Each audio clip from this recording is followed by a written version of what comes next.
ब्रह्मा विष्णु महेश अजर अमर नहीं है। इनका भी आविर्भाव अर्थात जन्म तथा तिरोभाव अर्थात मृत्यु होती है। प्रमाण के लिए देखिए देवी भागवत महापुराण। ब्रह्मा, मैं, विष्णु और शिव ये तुम्हारी प्रभाव से जन्मवान है। हम तो जन्मवान है, हमारा तो जन्म होता है और मरते हैं, नित्य नहीं है, हम अविनाशी नहीं है। फिर इंद्रादि दूसरे देवता नित्य किस प्रकार हो सकते हैं? कृपया अवश्य सुनिए जगत गुरु तत्वदर्शी संत रामपाल जी महाराज के अमृत वचन। परमपिता परमात्मा पूर्ण ब्रह्म सारी सृष्टि के रचनहार कबीर परमेश्वर जी की असीम रजा से आप सभी पुण्यात्माएं सत्संग सुनने के लिए उपस्थित हैं। जिन पुण्यात्माओं के ऊपर परमात्मा प्रसन्न होते हैं उन्हीं को ऐसे शुभ अवसर प्राप्त होते हैं। पुण्यात्माओं, परमात्मा कहते हैं, स्वयं आकर के अपना ज्ञान हमारे लिए विस्तार से बताते हैं कि मानुष जन्म पाके जो नहीं रटे हरि नाम, और जैसे कुआ जल बिना फिर बनो आया क्या काम। मनुष्य जीवन का मुख्य कार्य परमात्मा की भक्ति करना, शुभ कर्म करना और पुण्य दान करके अपना मोक्ष कराना। और ये ना करके हम अन्य ही जुगाड़ में यहाँ की अस्थायी व्यवस्था को ही सुचारू बनाने के लिए दिन रात लगे रहते हैं, फिर मृत्यु को प्राप्त हो जाते हैं। परमात्मा कहते हैं ये आपकी बुद्धिमता नहीं है। मनुष्य जीवन का मुख्य काम है पूर्ण संत की खोज करें, उसके पश्चात उसके बताए अनुसार शास्त्र अनुकूल साधना मर्यादा में रहते हुए करे और अपने निर्वाह के लिए भी कार्य करे। क्योंकि यहाँ आपको ऐसा स्थान मिला है और ऐसा शरीर है, ये किराए पर चलेगा। इसमें सुबह शाम कुछ डालते रहोगे तो ये आपका बॉडी, आपका शरीर काम करता रहेगा, अन्यथा ये खराब हो जाएगा। और जिस लोक में आप रह रहे हो यहां कर्म करके ही प्राप्त होगा। और जो सत साधना जिसको मोक्ष प्राप्ति की विधि कहते हैं कि जो सच्ची साधना सतगुरु से प्राप्त हो जाती है, उस भक्ति के करने से पूर्ण मोक्ष हो जाता है।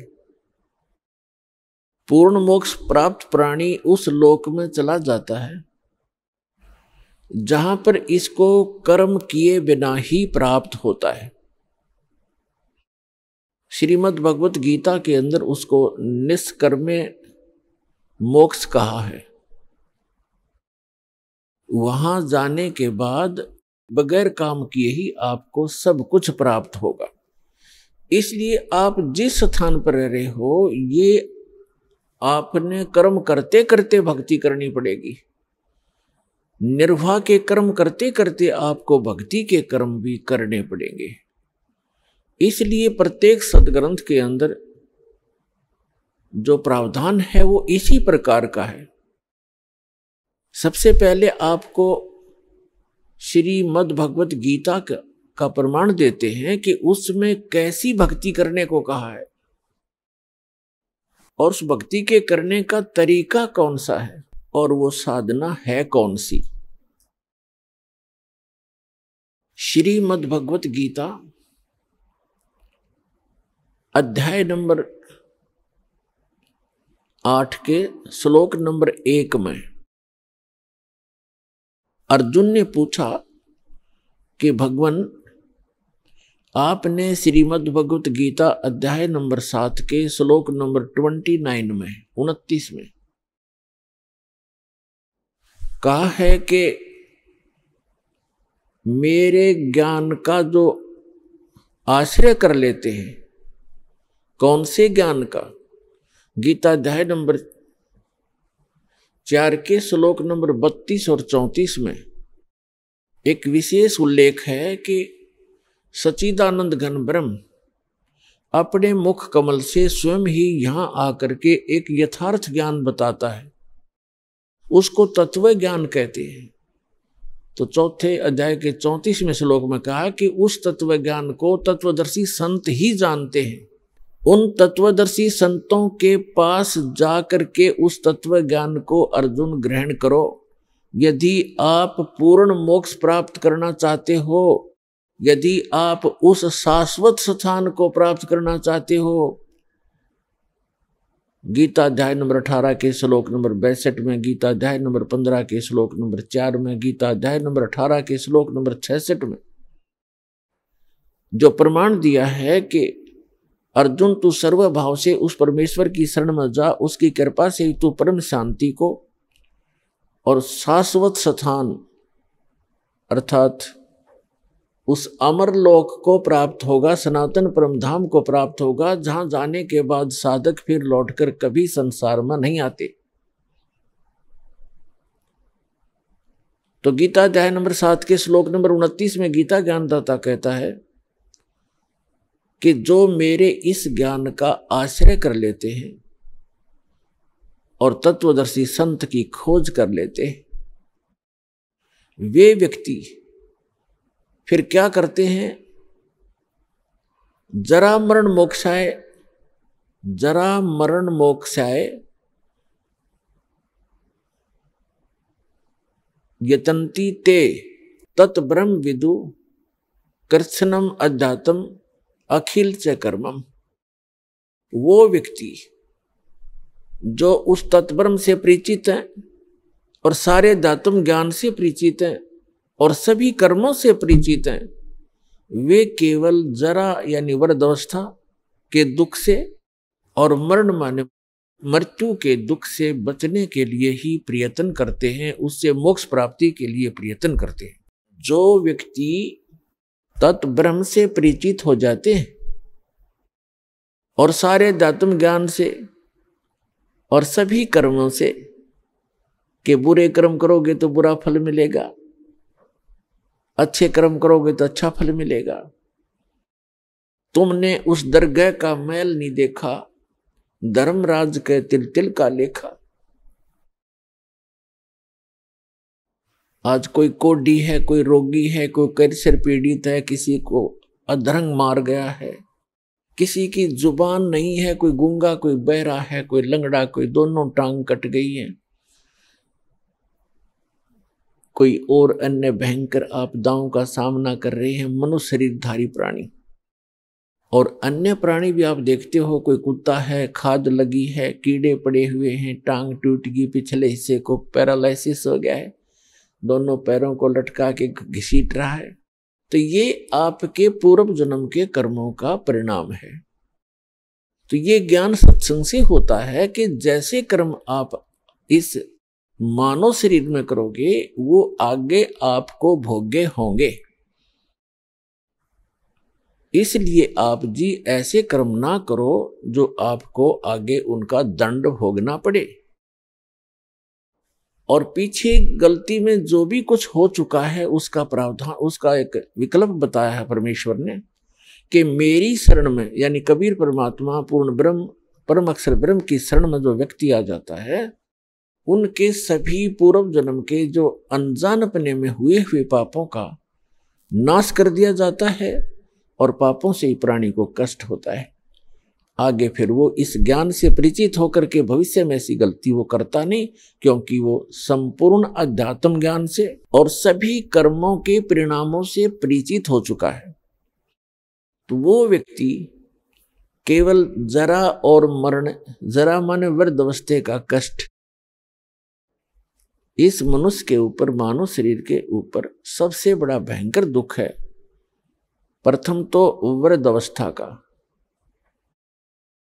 और दूसरा फिर मृत्यु। आप सारा जीवन लगे रहते हो अपने परिवार को सुरक्षित और सुखी बनाने के लिए, और कोठी कार फैक्ट्री जचाने के लिए, और एक सेकंड में मृत्यु हो जाती है। बताओ किस काम पर सारा जीवन डिवोट कर दिया आपने, जो आपका था नहीं, आपके संग जा नहीं सकता, जिसको आप अनजानपने में, अध्यात्म मार्ग का ज्ञान ना होने से, परमात्मा कहते हैं आप यहां अस्थायी वस्तुओं को स्थायी जानकर बालकों की तरह अपना सारा जीवन वही नष्ट कर देते हो। और जो कुछ भी आपके पूर्व जन्म के भाग्य में है और वही आपको मिलता है। आप अपनी चतुरता के कारण, अध्यात्म मार्ग से अपरिचित होने के कारण आप अपने भविष्य के कर्म और खराब कर लेते हो। इसलिए ये आपको एक तत्व ज्ञान रूपी दीपक दिया जाता है, एक टॉर्च दी जाती है, जिसकी रोशनी में आप अच्छे रास्ते पर चलें, गड्ढों और झाड़ जंखाड़ों में ना घुस जाएं, जो आपको दुखदाई होते हैं। तो प्रसंग चल रहा है कि जरा और मरण से छूटने का प्रयत्न जो करते हैं, तो जैसे आप अपने बच्चों की परवरिश के लिए, इनको सुखी बनाने के लिए अपना सारा जीवन लगा देते हो और भक्ति साधना करते नहीं, तो जो कुछ भी आपके पूर्व जन्म के संस्कार प्रारब्ध में, किस्मत में लिखा है, आपको केवल उतना ही मिलेगा। मासा घटे ना तिल बधे, विध ना लिखे जो लेख। परमात्मा ने, विधाता ने आपके कर्मानुसार जो भी आपके प्रारब्ध में, आपकी किस्मत में जो लेख लिख दिए, वो आपके किसी प्रकार के भी प्रयत्न से ना कम हो सकते हैं, ना वो बढ़ सकते हैं, अच्छे या बुरे। फिर क्या बताते हैं, इसके साथ साथ एक विकल्प बताया है कि सच्चा सतगुरु मेट कर ऊपर मारे मेघ। सच्चा सतगुरु, वैसे तो सतगुरु कहना पर्याप्त है, पहले तो सतगुरु शब्द की क्यों आवश्यकता पड़ी? गुरु शब्द पर्याप्त है। गुरु का अर्थ होता है मार्गदर्शक, लेकिन नकली गुरु घने हो गए, इसलिए सतगुरु शब्द संतों ने, परमेश्वर ने प्रयोग किया कि जो सच्चा गुरु है वो ही कारगर विधि बताता है। फिर ये सतगुरु निरे हो गए, ये राधा स्वामी, धन सतगुरु, सच्चा सौदा, सिरसार, जगमाल वाली, ये तेरे सारे निरंकारी, ये सारे सतगुरु कहने लगे। तो इसलिए संतों ने एक शब्द और बोल दिया कि सच्चा सतगुरु। अब सतगुरु भी सच्चा चाहिए, नकली घने हो गए, जिनको कह का पता नहीं, अध्यात्म मार्ग ये जानते नहीं, इन्होंने भी सतगुरु जो अपने उपमा लगा ली। तो यहां बताया है कि सच्चा सतगुरु, यानी सच्चा सतगुरु मेट कर ऊपर मारे मेघ। तो इस मनुष्य जीवन को सफल बनाने के लिए सबसे पहले आपको सतगुरु की आवश्यकता पड़ती है, सच्चे सतगुरु की। और पुण्यात्मा, इस विश्व में वर्तमान के अंदर इस दास के अतिरिक्त वो सच्ची साधना और ये तत्व ज्ञान, सत्य ज्ञान किसी भी आज के मार्गदर्शक के पास नहीं है। तो ये दास ही वो सच्चा सतगुरु है।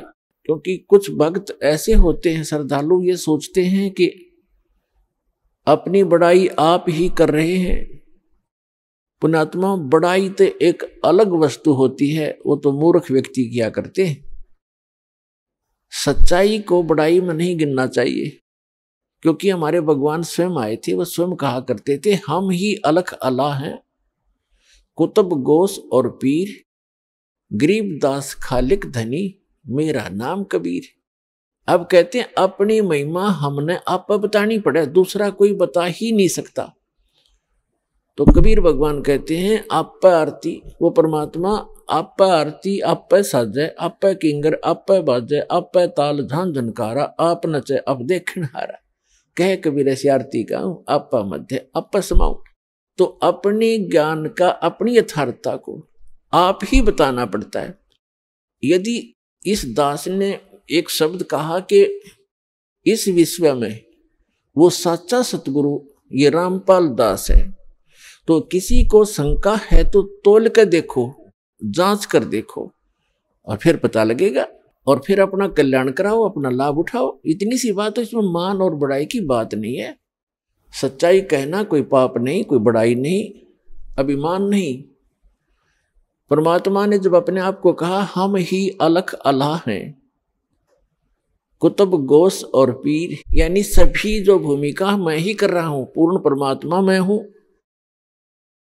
और कुतुब यानी संत, पीर, गुरु, ये सब कुछ, सब भूमिका मैं ही करने आया हूं। जैसे आदरणीय रामानंद जी को परमात्मा कबीर जी सतलोक लेकर गए थे, फिर उनको वापस छोड़ा।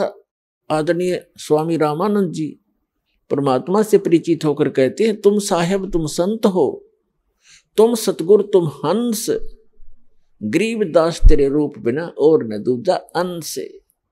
तुम साहेब तुम संत हो, तुम आप ही परमात्मा हो, साहेब माने भगवान, और तुम साहेब तुम संत हो, संत भी आप ही हो, जो एक संत के अंदर क्वालिटी होनी चाहिए। तुम साहेब तुम संत हो, तुम सतगुरु तुम हंस, आप ही सतगुरु हो जो सच्चा ज्ञान रखते हो। और हंस एक सच्चा भक्त कबीरदास, कबीरदास, कबीरदास, उन्होंने अपने साथ दास लगाया हमारे लिए संकेत करने के लिए कि यहां अभिमान नहीं चलेगा। मर्द गर्द में मिल गए वो रावण से रणधीर, और कंस के सी चानोर से वो हिरणाकुश बलवीर। जिन्होंने यहाँ मर्दानता दिखाई, जिन्होंने यहाँ बकवाद घड़ी, इसे बलि चले गए, जिनकी जड़ामूल से समाप्त हो गए। तो यहाँ अधीन बनना पड़ेगा, और जितना आप अधीन नम्र रहोगे भगवान आपके उतना ही निकट आएगा। तो ये सभी जो परमात्मा ने रिहर्सल करके दिखाया हमारे लिए। तो रामानंद जी कह रहे तुम साहेब तुम संत हो, और तुम सतगुरु तुम हंस। हंस माने एक सच्चा भक्त जो सभी बुराइयों से बच के गुरु मर्यादा में रह के जो सत भक्ति करते हैं उनको हंस कहते।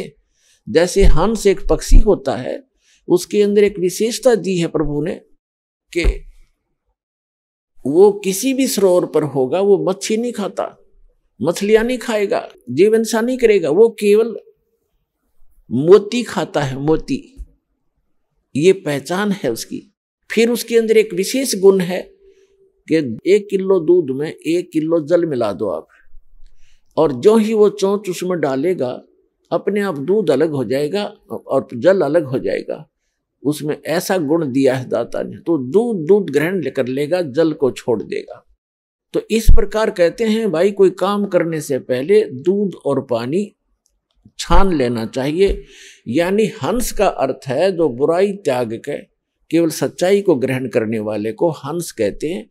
तो कहते हैं तुम साहेब तुम संत हो, तुम सतगुरु तुम हंस, और गरीबदास आपके बिना तो और न दूजा अन से, आप ही मालिक हो।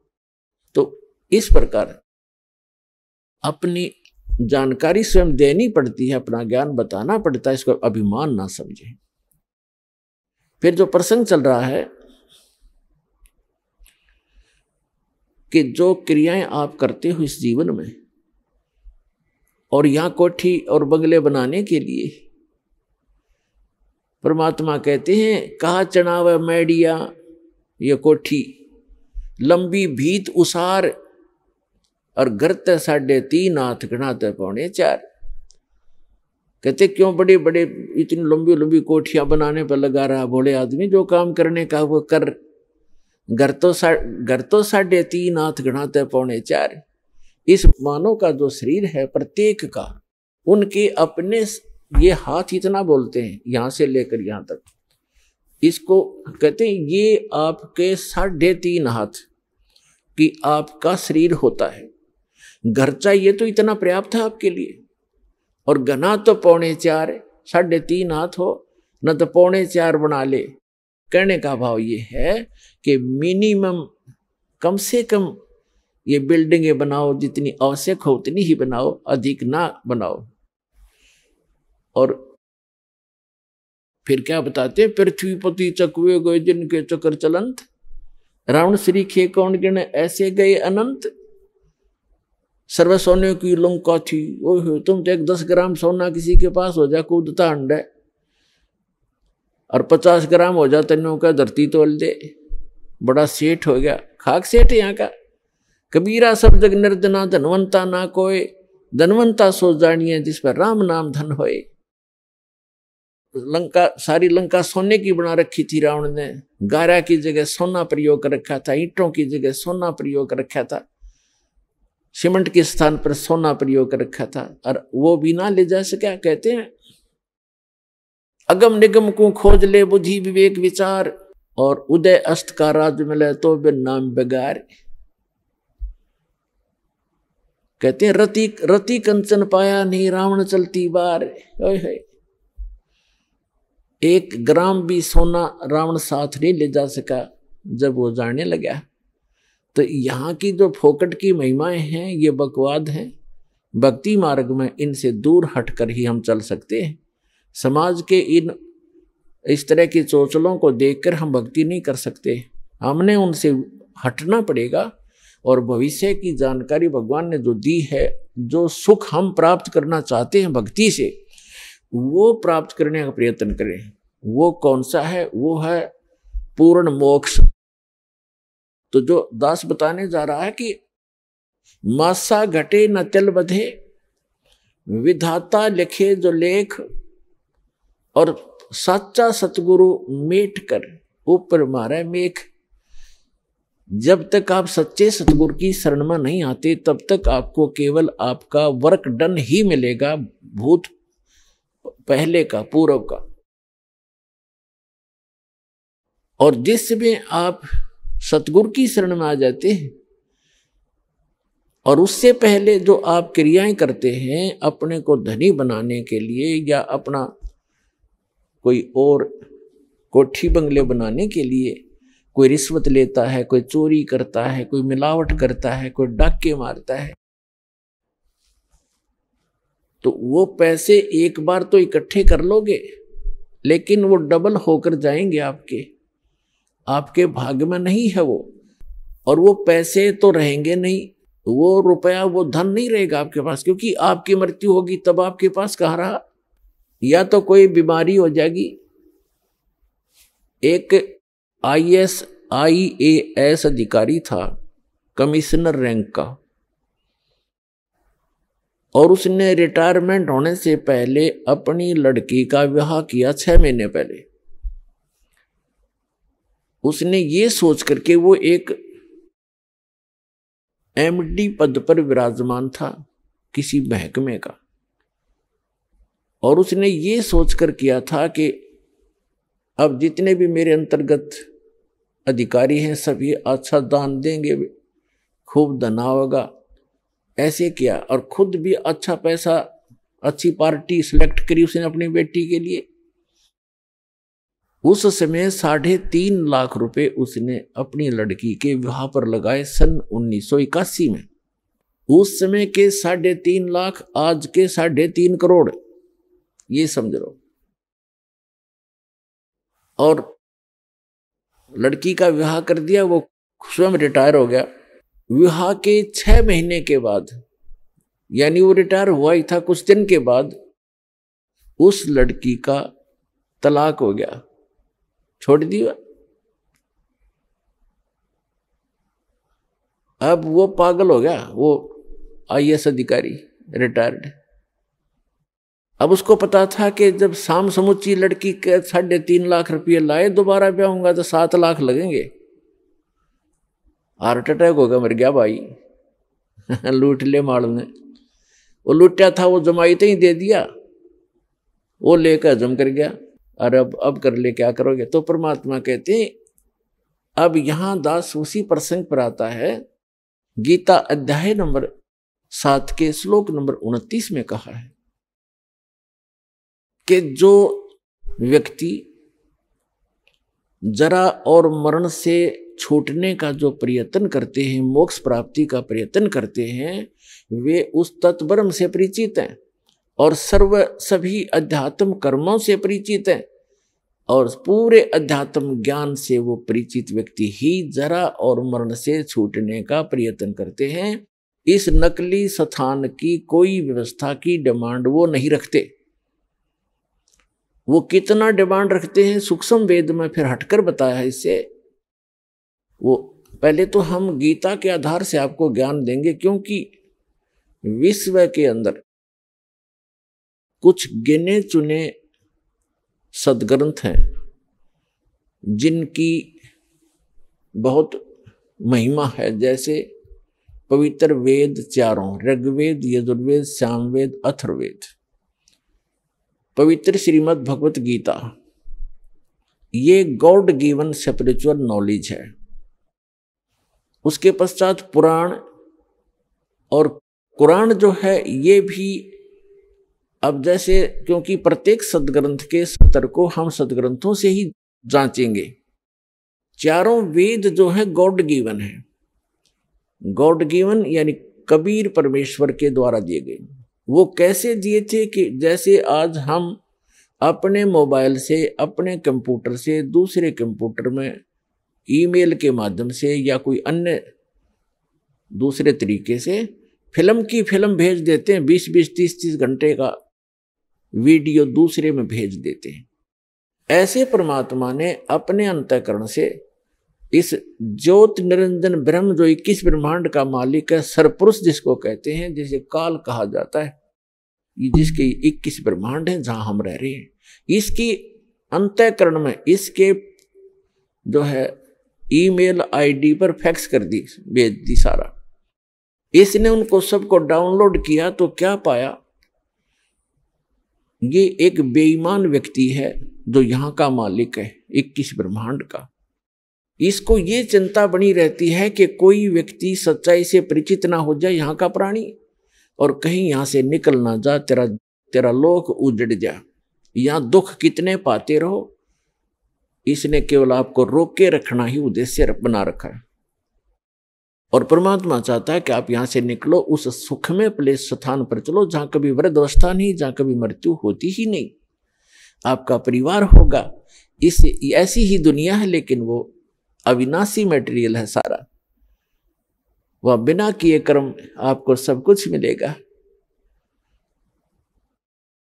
तो इसने क्या देखा कि जो सूक्ष्म वेद के उसको कंप्लीट स्पिरिचुअल नॉलेज था, वो उसमें से इसने देखा कि जिस हिस्से में उस पूर्ण परमात्मा की विधि लिखी थी भक्ति करने की, और वहां का सुख लिखा था, वहां क्या स्थिति है कंप्लीट लिखी थी, इसने उसको नष्ट कर दिया, छुपा दिया, और केवल उसमें से ये 4 वेद जो बनाए गए हैं, इनको बाद में विभाजित किया गया, तो सारा ही एक वेद है।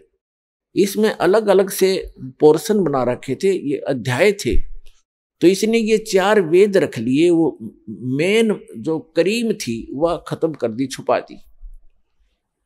उसके बाद जो इसने श्रीमद् भगवत गीता का ज्ञान श्री कृष्ण जी के अंदर प्रवेश करके दिया, उसमें इसने थोड़ी सी मिलावट की। वेदों का ज्ञान प्लस में कुछ अपना अनुभव, अपनी तगड़मबाजी इसने इस गीता में मिलाई है, लेकिन घना खराब नहीं किया इसने इसे। फिर उसके बाद ये दोनों स्पिरिचुअल नॉलेज हैं गॉड गिवन। जैसे पवित्र चारों वेद गॉड गिवन है, कबीर गॉड गिवन, और श्रीमद् भगवत गीता का ज्ञान भी गॉड गिवन है, कबीर गॉड गिवन है, लेकिन थोड़ा सा मिक्स इसने किया है अपनी तरफ से, युद्ध करवाने के लिए और जीव को थोड़ा सा भरमाने के लिए। कैसे? प्रमाण के लिए, उदाहरण के लिए। श्रीमद् भगवत गीता अध्याय नंबर 3 के श्लोक नंबर 7 और 8, 9 में इसने कहा है, वैसे से 1 नंबर से शुरू हो जाता है उसका सारांश ये है कि अर्जुन, यदि तू हठ योग करके समाधि लगा के एक स्थान पर बैठ गया, कर्म सन्यासी बन गया, तो तेरा निर्वाह कैसे चलेगा? इसलिए तू कर्म योगी बन और भक्ति भी कर। कर्म योगी का अर्थ है काम करते करते अपनी भक्ति साधना करनी चाहिए, और यही सूक्ष्म वेद में है। नाम उठत नाम बैठत नाम सोवत जागबे, नाम खाते नाम पीते नाम सेती लागबे। और यही यजुर्वेद के अंदर है। यजुर्वेद अध्याय नंबर 40 के श्लोक नंबर 15 में कहा कि ओम करतो समर किलबे समर करतुम समर। ओम नाम का जाप काम करते करते सिमरण करो, विशेष कसक के साथ सिमरण करो, मनुष्य जीवन का मूल उद्देश्य से परिचित होकर के ओम नाम का सिमरण करो। ये तो है ब्रह्म तक की साधना। गीता अध्याय नंबर 4 के श्लोक नंबर 34 में, यजुर्वेद अध्याय नंबर 40 के श्लोक नंबर 10 से 13 में ये स्पष्ट कर दिया है कि उस तत्व ज्ञान को, जो यथार्थ ज्ञान है, वो तत्वदर्शी संत ही बता सकते हैं उस पूर्ण परमात्मा के बारे में। उसको किसी तत्वदर्शी संत से पूछो तो वो ब्रह्म तक के सत्र का नॉलेज इसमें छोड़ दिया, सरपुरुष के सत्र का, उस परम अक्षर ब्रह्म के बारे में इसने ऑप्शन छोड़ दिया कि उसका किसी तत्वदर्शी संत से पूछ लियो। इसने वो इनकम्प्लीट स्पिरिचुअल नॉलेज हमें प्रदान कर दिया। वो कंप्लीट स्पिरिचुअल नॉलेज, वो पूर्ण अध्यात्म ज्ञान बताने के लिए स्वयं परमेश्वर को आना पड़ता, उसके अतिरिक्त कोई बता ही नहीं सकता। तो यहां जो प्रसंग चल रहा है, अब प्रसंग चल रहा है कि पहले हम ये निर्णय करेंगे कौन से सदग्रंथ जिनको हम आधार मान करके चले। उसके बाद आते हैं पवित्र बाइबल। पवित्र बाइबल के अंदर 3 बुक हैं जो इकट्ठी जल्द की गई हैं। एक है तौरात, दूसरी होली बुक है जबूर, और तीसरी है इंजील। ये तीनों की तीनों बुक का ज्ञान इस ब्रह्म का डायरेक्ट दिया हुआ है, सरपुरुष का। चौथी उनकी बुक है जो इस्लाम धर्म माना जाता है, बाबा आदम से लेकर यहाँ तक, उनकी चौथी जो होली बुक वो मानते वो है कुरान। तो वो कुरान का ज्ञान भी सरपुरुष इस ज्योत स्वरूपी निरंजन का ही दिया हुआ है। लेकिन इसने जो वेद ज्ञान दिया, फिर गीता ज्ञान दिया, उसके अंदर इसने मंत्रों के जाप भी दिए हैं कि ये मंत्र भी जाप करने हैं। लेकिन आगे चलकर ये गॉड गिवन स्पिरिचुअल नॉलेज है, इसलिए इसने एज इट इज बता दिया। अन्य जो तौरात है, जंबूर, इंजील और कुरान है, उसके अंदर इसने किसी मंत्र जाप का प्रावधान नहीं किया है। जैसे पवित्र कुरान शरीफ के अंदर कहीं पर भी भक्ति विधि नहीं है, केवल जानकारी है। और अपनी साधना के विषय में जब हजरत मोहम्मद जी को जबरील देवता एक बुराक नामक जानवर पर बैठा के और ऊपर के जन्नत में लेकर गया जहां भगवान रहता है 7वें आसमान पर, पर्दे से पीछे से आवाज आई कि 50 नमाज करो। नमाज का अर्थ है परमात्मा की स्तुति। दिन में 50 बार उसको याद करो, उसकी महिमा करो। नमाज का अर्थ है कुछ देर के लिए परमात्मा को याद करना, एक स्तुति करना, उसको सिजदा करना। तो उसने अपने सत्र की विधि बताई है या क्या बताया कि 50 नमाज करो। जब हजरत मोहम्मद जी 50 नमाज का आदेश पाकर वापस आ रहे थे तो मूसा जी ने कहा कि क्या आदेश हुआ आपकी संगत को, भगवान की तरफ से कौन सी साधना प्राप्त हुई? तो हजरत मोहम्मद जी ने बताया कि 50 नमाज का आदेश है। तो मूसा जी ने कहा, मूसा अलैहिस्सलाम ने कहा कि ज्यादा हैं ये, कुछ कम करवाओ, प्रार्थना करो। तो कहने का भाव ये है कि लास्ट में 5 नमाज उसने बता दी कि केवल 5 नमाज करो और ये 50 का ही काम करेंगे। और फिर क्या बताया? रोजे रखो, व्रत और बंक, आवाज लगाओ ऊंचे स्वर में अल्लाहु अकबर। ये जो बंक देते हैं जिसको अजान कहते हैं, तो ये 3 चीज दी थी ऊपर से इस कुरान शरीफ के ज्ञानदाता ने। वही गीता ज्ञानदाता है, वही वेद ज्ञानदाता है। ज्ञानदाता का अर्थ होता है एक तो अपने तरफ का ज्ञान बताना, एक गॉड परमात्मा से प्राप्त ज्ञान को आगे कहना, वो भी गॉड गिवन ही कहलाता है। देने वाला, बताने वाला वही है। और इसी प्रकार उसने क्या किया है, जैसे हजरत मोहम्मद जी के अंदर कोई शक्ति प्रवेश कर दी उस काल ने। हजरत मोहम्मद बोला करते थे, उनके साथ रहने वाले या तो उसको याद कर लेते थे उन आयतों को, या लिख लिया करते थे, जैसा भी उनका प्रावधान रहा है। तो उसने क्या बताया है, जैसे गीता अध्याय नंबर 4 के श्लोक नंबर 34 में कहा है कि जो तत्व ज्ञान परमात्मा स्वयं आकर बताते हैं वो तत्व ज्ञान है। वो परमात्मा के बारे में पूर्ण जानकारी है, उस अल्लाह अकबर के, कंप्लीट गॉड के, समर्थ भगवान के, पूर्ण परमात्मा की जानकारी उस तत्व ज्ञान के अंदर है। और उसको किसी तत्वदर्शी संतों से पूछ लो तो कुरान शरीफ के अंदर सूरत फुरकानी 25 चैप्टर 25 और आयत नंबर यानी श्लोक नंबर 52 से लेकर 59 में कहा है कि हे हजरत मोहम्मद, कुरान शरीफ का ज्ञानदाता अपने रसूल हजरत मोहम्मद जी को कह रहा है कि आप केवल कबीर भगवान की, उस कबीर अल्लाह की भक्ति करें। ये उसको बड़ा कहते हैं, कबीर का अर्थ बड़ा करते हैं, हम बड़ा ही मानकर चल लेंगे। कबीर अल्लाह की भक्ति कर, और ये काफिर उसका विरोध करते हैं कि कबीर और कोई बड़ा भगवान नहीं है, कबीर भगवान नहीं है। आप इनकी बातों में मत आना। कबीर अल्लाह के लिए, कबीर भगवान के लिए संघर्ष करना, जिहाद करना, लठनी बजाना, कत्लेआम नहीं करना, एक संघर्ष करना। तो आप उनकी मत मानना, वो आपकी बात को नहीं मानते, इतनी सी बात है। और फिर कहा कि ये कबीर अल्लाह, ये बड़ा भगवान कहते, बड़ा अल्लाह, बड़ा भगवान, बड़ा खुदा वही है जिसने सब आसमान और जमीन के बीच में है जो कुछ बनाया। कोई बहू बनाई, कोई ससुरा बनाया, कोई सास बनाई, यानी सारी सृष्टि जिसने रची। और 6 दिन में सृष्टि रचकर 7वें दिन तख्त पर जा बैठा, वो अल्लाह बड़ा है, वो अल्लाह कबीर है। और उसकी खबर किसी बाखबर से पूछ लो। इससे सिद्ध है कि कुरान शरीफ का ज्ञान भी कंप्लीट नहीं है, वेदों का ज्ञान भी कंप्लीट नहीं है, गीता जी का ज्ञान भी कंप्लीट नहीं है। और ये सभी ग्रंथ जो दास ने बताया, पवित्र बाइबल जिसमें 3 बुक हैं, वो इकट्ठी जल्द है, तौरात, जंबूर और इंजील, और कुरान शरीफ चौथी या अलग से है। ये इसी एक ही भगवान सरपुरुष ब्रह्म ने ही बोला है ये ज्ञान। तो इसने जो सबसे पहले वेद दिए, फिर गीता दी, उनमें मंत्रों का प्रावधान कर दिया था।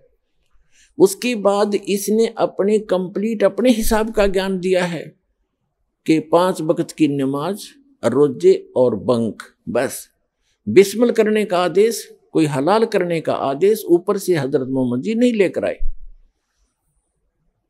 तो ये आगे प्रथाएं वैसे चल पड़ती हैं जो हानिकारक होती हैं।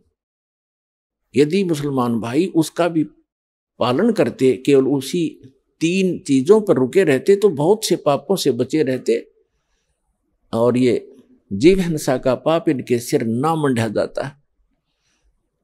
तो आगे चलकर इस कुरान शरीफ के ज्ञान दाता ने इनके कर्म बिगाड़ने के लिए यदि कोई आदेश दे दिया है मांस खाने का, किसी प्रकार के जानवरों का, वो किसी विशेष परिस्थितियों में दिया है, विशेष परिस्थितियों में कहा है उसने, क्योंकि उसने तो आपको यहाँ रोक के रखना है। लेकिन पूर्ण परमात्मा का आदेश किसी भी प्राणी को नहीं है। यदि सत साधना करते रहोगे आपको किसी चीज का अभाव नहीं रहेगा, यहां पर भी नहीं रहेगा।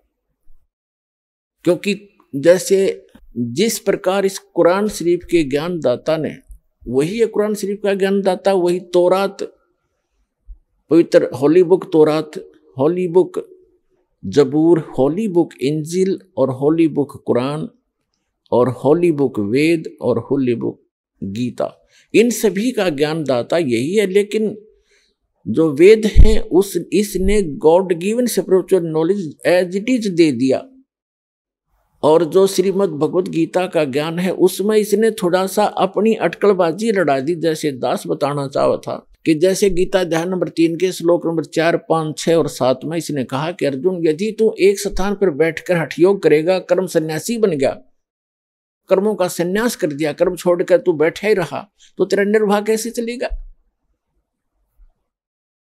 तेरा निर्वाह कैसे चलेगा? अर्थात काम भी कर और कर्म योगी बन। गीता अध्याय नंबर 8 के श्लोक 5 और 7 में इसने अपनी सत्र की विधि बताई है कि अर्जुन तो युद्ध भी कर और मेरा सेवन भी कर, यानी युद्ध से ज्यादा कठिन काम तो हो ही नहीं सकता। और उसमें भी नाम का सिमरण बताया कि अवश्य कर, तो काम करते करते सिमरण कर। ये तो है वेद ज्ञान, ये बिल्कुल सही अध्यात्म ज्ञान है। फिर इसने 6ठे अध्याय के अंदर 12 से लेकर और 15 श्लोक तक इसने क्या बताया है कि एकांत स्थान पर बैठ जा, एक आसन लगा, उस पर कुसा बिछा, उस पर मृगशाला बिछा, ना ज्यादा ऊंचा हो ना ज्यादा नीचा हो, नाक के अग्र भाग पर ध्यान रचा, ऐसे ध्यान लगा। ये इसने सिमरण, ये जो हठ योग है ये इसकी अपने तरफ की अटकलबाजी है, ये वेद ज्ञान नहीं है। तो गीता जी में जहां इसने अपने सत्र का अड़ंगा अड़ाया है वो वेदों से निर्णय हो जाएगा। और फिर इसके बाद सबका जो पैमाना है, सबको जांचने का जो ज्ञान है वो सूक्ष्म वेद है, गॉड गिवन स्पिरिचुअल नॉलेज है, जो परमात्मा स्वयं आकर बताते हैं, जिसका श्रीमद् भगवत गीता अध्याय नंबर 4 के श्लोक नंबर 32 में स्पष्ट कहा है कि वो परमात्मा अपने मुख कमल से आकर सच्चिदानंद घन ब्रह्म की वाणी में यज्ञों की जानकारी, धार्मिक अनुष्ठानों की जानकारी विस्तार से कही गई है, और उसके अनुसार करने से सब पापों का नाश हो जाता है। और फिर गीता ज्ञानदाता ने दूसरे अध्याय के 37वें श्लोक पर 38वें श्लोक में दोगली बात कर रखी है। केवल इसने युद्ध कराना उद्देश्य बना रखा था। श्री कृष्ण के अंदर बोल रहा था ये काल, जैसे वहां हजरत मोहम्मद के अंदर शक्ति बोल रही थी, इसी प्रकार श्री कृष्ण के अंदर यही खुद आकर प्रवेश करके बोल रहा था। इसने क्या बताया है कि अर्जुन एक तरफ तो कहता है कि तू किसी प्रकार की इच्छा ना रखते हुए और युद्ध कर ले, हार जीत की इच्छा छोड़ के और निष्काम भाव से तू युद्ध कर ले, तुझे पाप नहीं लगेंगे। और फिर तुरंत ही लालच दे रहा है कि यदि तू मारा गया युद्ध में तो स्वर्ग में जाएगा, और यदि तू विजयी हुआ युद्ध में तो पृथ्वी का राज भोगेगा, तेरे दोनों हाथों में लड्डू। आप देखो ये दोगलापन बा। एक तरफ तो कह रहा है कि किसी हार जीत की इच्छा मत रख, युद्ध कर ले, और फिर तुरंत लालच दे रहा है कि हार गया, मर गया तो स्वर्ग जाएगा, और जीत गया तो पृथ्वी का राज भोगेगा, तुझे क्या हानि। तो ये इस तरह की जो डुप्लीकेसी है ये इसकी अपनी देन है, ये वेद ज्ञान नहीं है। तो गीता के अंदर इसने थोड़ा सा मिक्स किया है, घना नहीं बिगाड़ा इसने। आगे फिर जैसे पवित्र जो बाइबल है उसको ओल्ड टेस्टामेंट बोलते हैं। ओल्ड टेस्टामेंट यानी पुराना नियम, तौरात के प्रथम अध्याय में क्रिएशन है, जेनेसिस है, सृष्टि की उत्पत्ति के बारे में लिखा है कि परमात्मा ने 6 दिन में सृष्टि रची, 6ठे दिन उसने मानव मनुष्य बनाए, प्राणी सब जीव जंतुओं की सृष्टि की, फिर मनुष्य बनाए, और उनको मनुष्यों को अपने जैसा बनाया भगवान ने, नर और नारी करके उनकी उत्पत्ति की। तो मनुष्य भी एक तो ये कंसेप्ट क्लियर हो रहा है इस पवित्र तोरा से, यानी बाइबल के ओल्ड टेस्टामेंट से, यानी पुराने नियम से। होली बुक तौरात के प्रथम अध्याय में जेनेसिस लिखा, उसमें यानी उत्पत्ति, सृष्टि की उत्पत्ति के बारे में।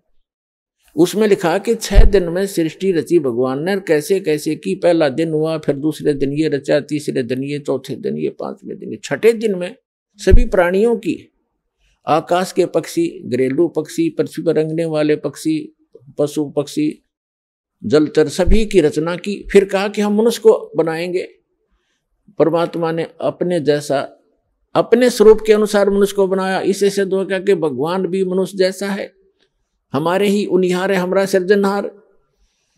तो उसके बाद भगवान ने, जिसने सृष्टि रची है, क्रिएटर ने क्या बताया है कि मनुष्यों के लिए छोटे छोटे पौधे और बीज वाले पौधे और फल फ्रूट, इसके अतिरिक्त आप कुछ नहीं खाओगे। और ऐसे ही सभी अन्य प्राणियों के लिए बताया कि घास फूस और छोटे पौधे ये तुम्हारा आहार होगा।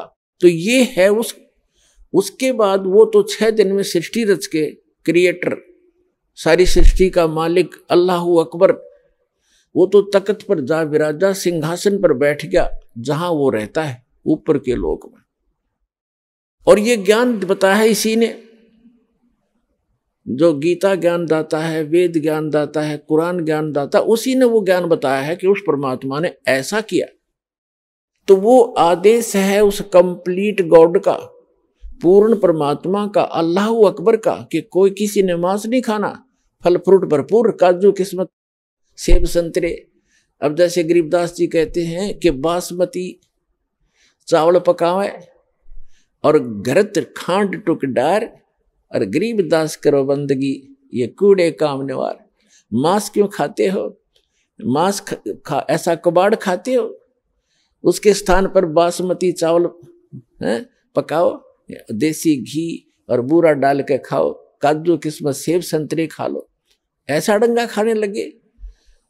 तो कहने का भाव ये है कि जो उस अल्लाह अकबर का आदेश नहीं है मांस आदि खाने का।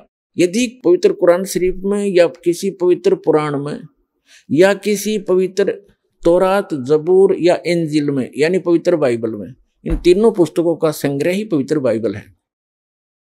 इसमें आगे चलकर उसके पश्चात क्रिएशन के बाद जहां भगवान 6 दिन में सृष्टि रचकर जो आदेश देना था, विधान बनाना था, बनाकर बताकर चला गया। उसके उपरांत चाहे वो बाइबल में लिखा है, चाहे वो कुरान में लिखा है, चाहे पुराण में लिखा है, मांस खाने का अगर कोई जानवर खाने का लिखा है तो अल्लाह अकबर का आदेश नहीं है वो तो इस काल का आदेश है, इस सरपुरुष का आदेश है, जो 21 ब्रह्मांड का स्वामी है, इसका आदेश है। और ये हमारे कर्म बिगड़वाना ही चाहता है, हमें बर्बाद करना चाहता है। और वो हमारा जो मूल मालिक है हम सभी प्राणियों का, जीव हमारी जाति है, मानव धर्म हमारा, हिंदू मुस्लिम सिख ईसाई धर्म नहीं कोई न्यारा। तो हम सबका जो मालिक है वो अल्लाह अकबर है, यानी वो अल्लाह कबीर, वो कबीर भगवान है, वो कंप्लीट गॉड, कंप्लीट परमात्मा। उसका आदेश नहीं है ये खाने का। तो इसी प्रकार हमने इन पुस्तकों को, पवित्र बुक जो हमारी है, इनको जांचना है। तो प्रसंग जो चल रहा है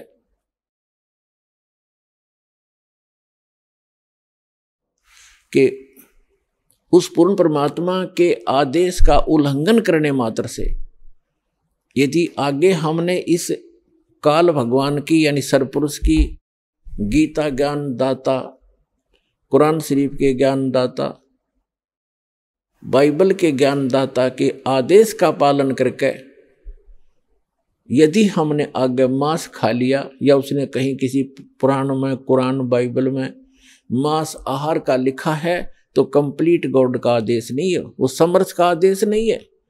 वो तो तौरात के अंदर, बाइबल के अंदर, वो ओल्ड टेस्टामेंट में यानी पुराने नियम में क्लियर हो चुका है कि जिस परमात्मा ने 6 दिन में सृष्टि रची, 7वें दिन तख्त पर जा बैठा, वो अल्लाह अकबर है, वो अल्लाह बड़ा है। और उसने कहा है कि मनुष्यों के लिए केवल छोटे बीज वाले पौधे और फलदार वृक्ष से, नथिंग एल्स, जैसे गेहूं, चने, बाजरे, ज्वार, मक्का, ये खाओ, काजू किस्मत सेब संतरे, चावल, ये दाल खाओ अपनी। उसके आगे किसी आदेश है तो इस काल भगवान का, सरपुरुष का है, जो 21 ब्रह्मांड का स्वामी है, जो हमें भ्रमित करके रखता है, हमारे कर्म बिगड़वाना ही उद्देश्य रखता है। इसके आदेश का पालन करने से हम उस पूर्ण परमात्मा के विधान को तोड़कर अपराधी बन जाते हैं और फिर हम दंडित होते हैं।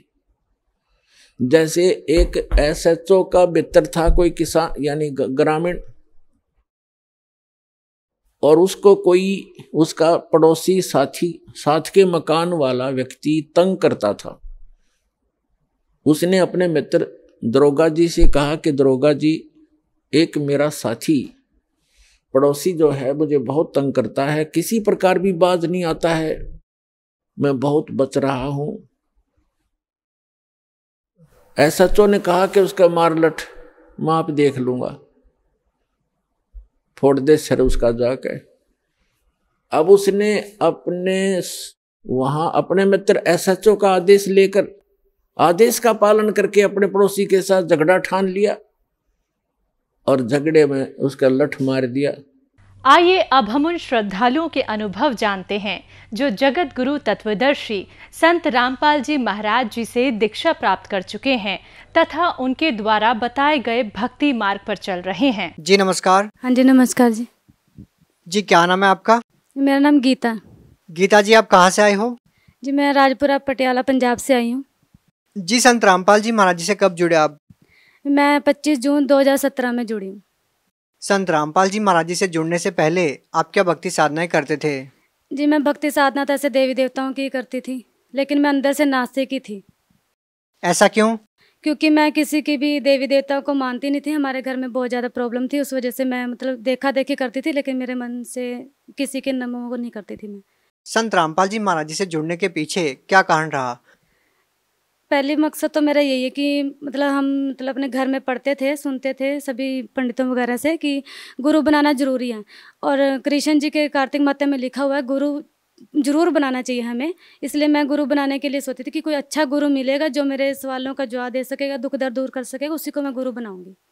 किस प्रकार का दुख दर्द था? दुख दर्द हमारे घर में लड़ाई झगड़ा क्लेश रहता था। बचपन में हमारे पिता हमारे गुजर गए थे, फिर शादी के बाद हमारी प्रॉब्लम में थी, पारिवारिक काफ़ी समस्याएं थी हमें। संत रामपाल जी महाराज जी के बारे में कैसे पता चला? जी मेरी बहन थी, उन्होंने नाम दीक्षा ली थी संत रामपाल जी महाराज जी से 2017 में। उन्होंने भी नाम दीक्षा ली थी। 2-3 महीने के बाद हमारे घर आई थी और वो बोलने लगी थी कि जिस देवी देवताओं की तुम साधना करते सही नहीं है, और तू हमेशा मेरे को बोलती थी कि तू सोचती रहती है ना कि अच्छा और पूरा गुरु बनाना है। तो मेरे हिसाब से तेरे सारी बातों का जवाब है जो हम तेरे को देना चाहते हैं। तो इन देवी देवताओं के नाम भी ये नहीं है, तो एक बार सिर्फ ज्ञान गंगा पुस्तक मेरी पढ़ के देख। तो मैंने उस टाइम सुन जरूर लिया था, लेकिन मैंने उसको माना नहीं था। लेकिन कुछ टाइम के बाद ही 2 महीने बाद मेरी मम्मी बहुत ज़्यादा बीमार होने लगी। वो ख़त्म हो गए थे, उनकी डेथ हो चुकी थी। 3 जून 2017 में उनकी डेथ हो चुकी।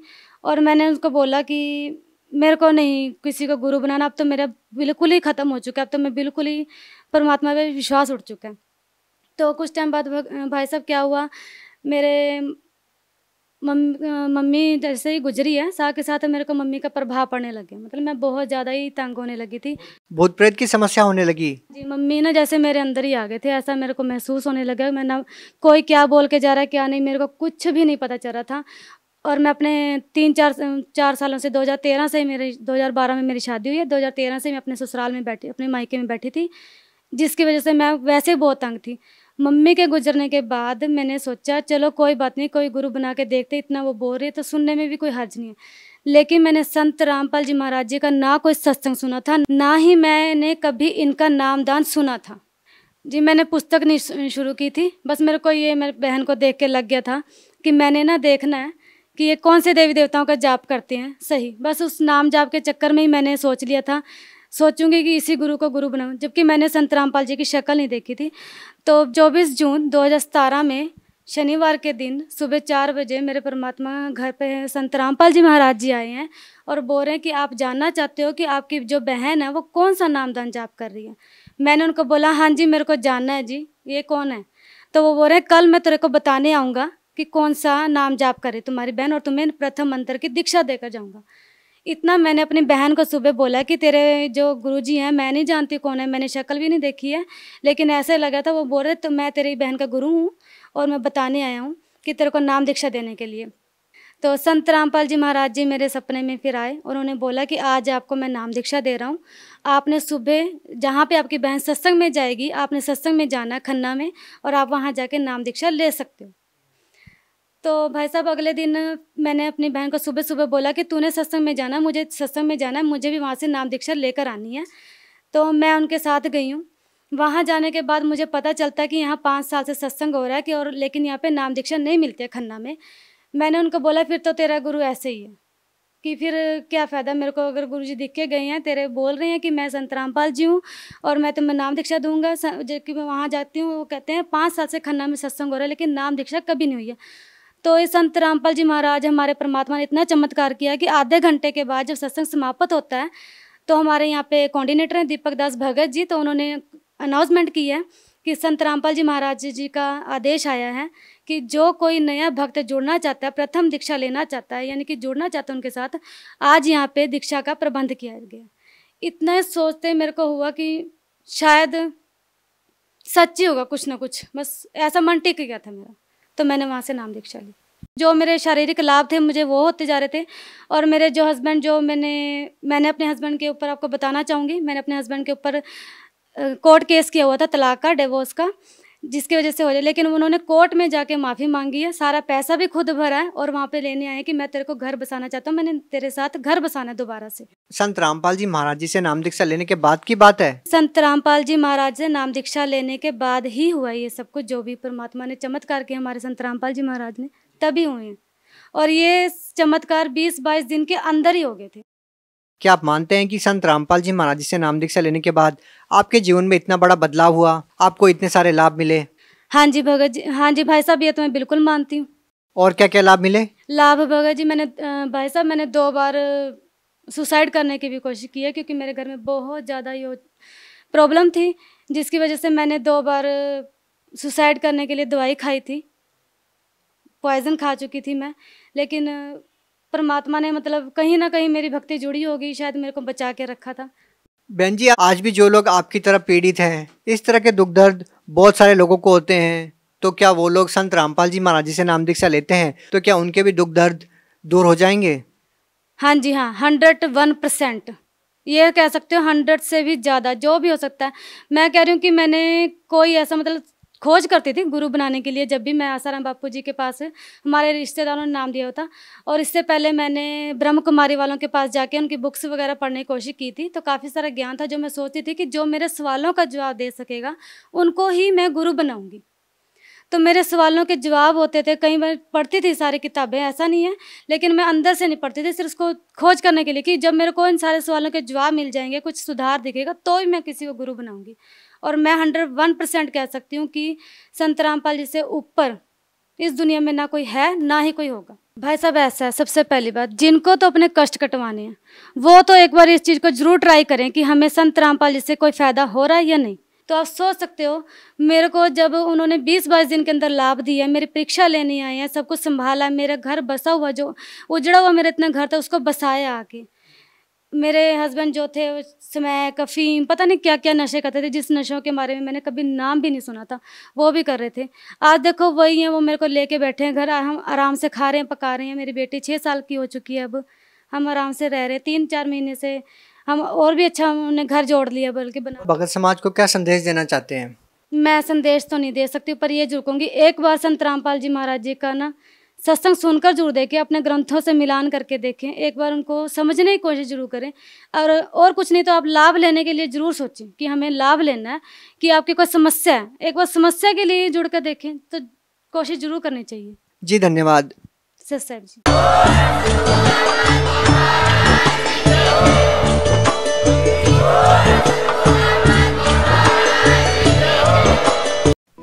आप सुन रहे थे जगत गुरु तत्वदर्शी संत रामपाल जी महाराज के मंगल प्रवचन।